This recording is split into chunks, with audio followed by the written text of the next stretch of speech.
takeaways from tonight? Obviously, a great first half. Yep. And how'd you see the game? Yeah, no, thought it was a good first half. Go into half up 2-0. Spoke a little bit on our press and in possession shapes that we felt we could be a bit more composed in, and spoke about us needing to take it up a notch energy wise to be up 2-0 to come out, because they were going to obviously take it up a notch on their end as well. So yeah, I mean, it's unfortunate. You don't ever want to be in a position where you're up 2-0 and you tie 2-2 with your home opening match. Again, the effort's never in question, right? I just think there was a lot of moments this match that I felt that in the transition, we found some space in behind to be able to hurt them. Obviously, Emma's goal, she picks it up, she drives. Swebs has nice movement to allow Emma that 1v1 situation. And a fantastic finish, but there was multiple times in the transition moments that we just turned it over too quickly. So when that's the case, we never really get an opportunity to rest, because when we don't have it, we're working so hard, right? So I just felt like we could be a bit better in those moments, and that's something we talked about after the game. In possession, just staying a bit more composed, finding ways to get into the spaces that we believe we can hurt the team, but not transitioning the ball over too quickly so that we find ourselves defending more than we probably should have. So that's how I feel about the game right now.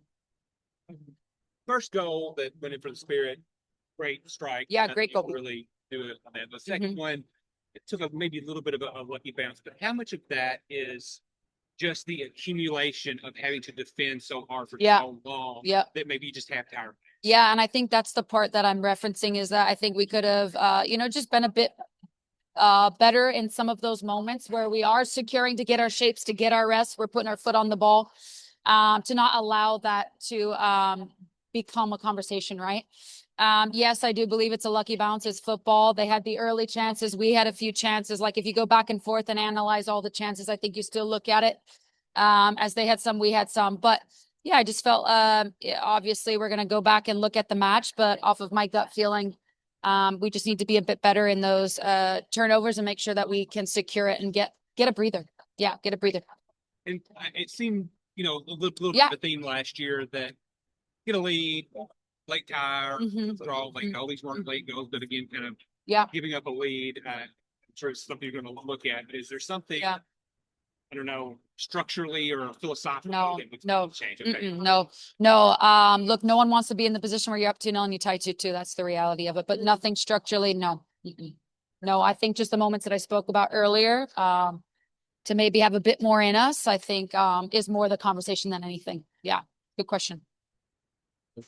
I know it's the typical home opener question, but you talked a couple times about the atmosphere for last year's game. Yeah. You had to score. It felt really loud. It wasn't a huge crowd, but the fans who were here seemed really into it. Do you feel like they're starting to recognize that you guys have pushed forward and maybe the team, that the expectations have changed? Yeah, no, absolutely. I would agree. It felt loud.